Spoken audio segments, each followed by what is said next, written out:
বগুড়ায় নির্যাতনের শিকার কলেজ ছাত্রীকে ধর্ষণের আলামত মিলেছে ডাক্তারি পরীক্ষায়। শহীদ জিয়াউর রহমান মেডিকেল কলেজের ফরেনসিক মেডিসিন বিভাগ থেকে এই ডাক্তারি পরীক্ষার প্রতিবেদন এরই মধ্যে মামলার তদন্তকারী কর্মকর্তাকে দেয়া হয়েছে।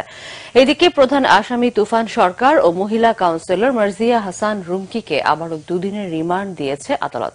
আর তুফানের সহযোগী মুন্নার 164 ধারায় জবানবন্দি নেওয়া হয়েছে।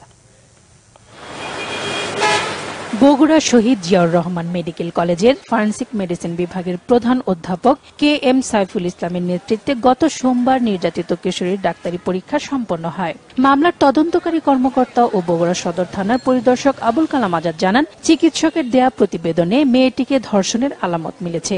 মেয়েটি প্রাপ্তবয়স্ক নয় বলেও উল্লেখ করা হয়েছে। আমরা শহীদ জিয়াউর রহমান মেডিকেল কলেজের ফরেনসিক বিভাগের আমরা তার চিকিৎসা করা ডাক্তারি মতামত চেয়েছিলাম। এই ভিকটিমের মেডিকেল পরীক্ষা করে উনি আমাদের কাছে রিপোর্ট দিয়েছেন। এই রিপোর্টে ভিকটিমের ধর্ষণ সংক্রান্তে সমস্ত কিছু পজিটিভ রিপোর্ট দিয়েছেন। এদিকে এই মামলার প্রধান আসামি তুফান সরকার, মহিলা কাউন্সিলর মার্জিয়া হাসান রুমকি ও তুফানের সহযোগী মুন্নার দ্বিতীয় দফায় 2 দিনের রিমান্ড শেষে আজ আবার আদালতে হাজির করা হয়। পরে তুফান ও রুমকিকে 2 দিনের রিমান্ড দেন আদালত। অন্যদিকে তুফানের শিশুপুত্র তুর্যকে আদালতে আবেদনের প্রেক্ষিতে দাদি জাহানারা বেগমের জিম্মায় দেওয়া হয়েছে। নির্যাতিতা মা ও মেয়ের চুল কেটে ন্যাড়া করার আলামত হিসাবে চুলগুলো পুলিশ সংগ্রহ করেছে। জব্দ করেছে মহিলা পৌর কাউন্সিলর রুমকির বাদুরতলা বাসাতে নির্যাতনের সময় মোবাইল ফোনে করার ভিডিও রেকর্ডও।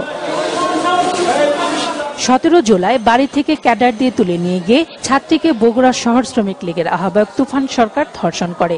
28 জুলাই বিকেলে তারা ওই ছাত্রী ও তার মাকে বাড়ি থেকে তুলে নিয়ে গিয়ে 4 ঘন্টা ধরে নির্যাতন চালায়। এরপর দুজনেরই মাথা ন্যাড়া করে দেওয়া হয়। তদন্ত শেষ করে দ্রুততম সময়ের মধ্যে এই মামলার অভিযোগপত্র আদালতে দাখিল করা হবে বলে জানিয়েছে police. Bangla vision news desk. ধর্ষণ ও মা মেয়েকে নির্যাতনের ঘটনায় কারাগারে আটক তুফান সরকারকে বগুড়ার ত্রাস হিসেবেই চেনেন সাধারণ মানুষ। স্থানীয়রা বলছেন, বড় ভাই যুবলীগ নেতা মতিন সরকারের প্রতাপেই দুর্ধর্ষ এবং বেপরোয়া হয়ে উঠেছিল শ্রমিক লীগ নেতা তুফান। বগুড়া জেলা অটো চার্জার রিকশা মালিক সমিতির নামে তুফানের নির্যাতনে অতিষ্ঠ রিকশা চালকরা ভীষণ খুশি তুফান সরকারের গ্রেফতারের খবরে। স্থানীয়দের চোখে বগুড়ার ত্রাস তুফান সরকার এখন কারাগারে। শহর জুড়ে সারা বছরই চলত তার তুফান, আর সেই ঝড়ে লণ্ডভণ্ড হয়েছে অনেকের জীবন। সম্প্রতি ধর্ষণ এবং পরবর্তীতে মা মেয়েকে ন্যাড়া করে দেওয়ার ঘটনায় নিন্দার ঝড় উঠেছে সারা দেশে।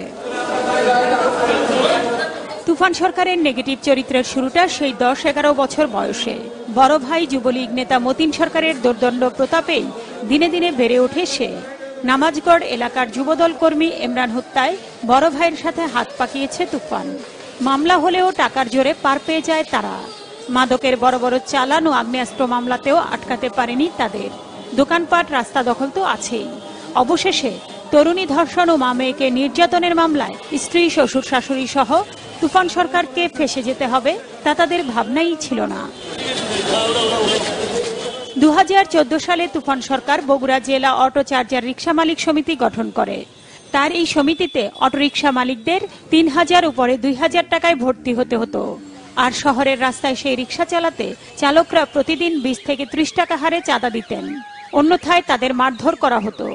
এমনকি সমিতির অন্তর্ভুক্ত না হয়ে রাস্তায় রিকশা নামালে নিজস্ব কয়েকখানায় নিয়ে নির্যাতন চালাতো। 20 টাকা করলে চলো, আর কাটেল হলো 2000।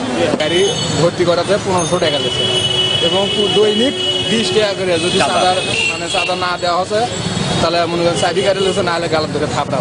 2500 টাকা গেলে আমাকে সে ভর্তি ফি কাট দিচ্ছে, তারপরে খুব নির্যাতন করছে আমার। এই তুফান সরকার ধরা পড়াতে আমরা বগুড়াবাসী খুব শান্তিতে আছি। বগুড়ার নাগরিক সমাজও তুফানের গ্রেফতারে স্বস্তি প্রকাশ করেছেন। বগুড়ার পুলিশ প্রশাসন এই অপ্রতিরোধ্য সন্ত্রাসীকে গ্রেপ্তারের মাধ্যমে প্রশাসন এবং স্বাধীন সরকার ব্যবস্থার সুরক্ষায় তাদের উপরে অর্পিত দায়িত্ব সুষ্ঠুভাবে পালন করেছে। এদিকে শহরের নামাজগড় ডালপট্টি এলাকার যে বাড়িটিতে ভাড়া থাকতেন নির্যাতিতা তরুণী ও তার মা, সে কক্ষটি এখন তালাবদ্ধ। ঘরের মধ্যে রয়েছে তাদের আসবাবপত্র। 2-3 জন চেনাফেরা আসলো, অর্থাৎ তুফানের বউ আসলো, আসার পরে একটু জিজ্ঞাসাবাদ করলো, তো মুখ খারাপ করে বললো, ওটা তো আর আমরা দরকার নেই। তারপরে আমার করছে কি, ইনি বললো, আমার বাড়ি বললো আর এই মাসে চলে যাবে, করছে কিসের মাছ, আজকে বেড়া চলে যাবে। তুফানের পরিবারের ভয়ে এখনো সিটিয়ে আছে বগুড়ার মানুষ। তারা চান এদের দৃষ্টান্তমূলক শাস্তি। Bangla vision news desk.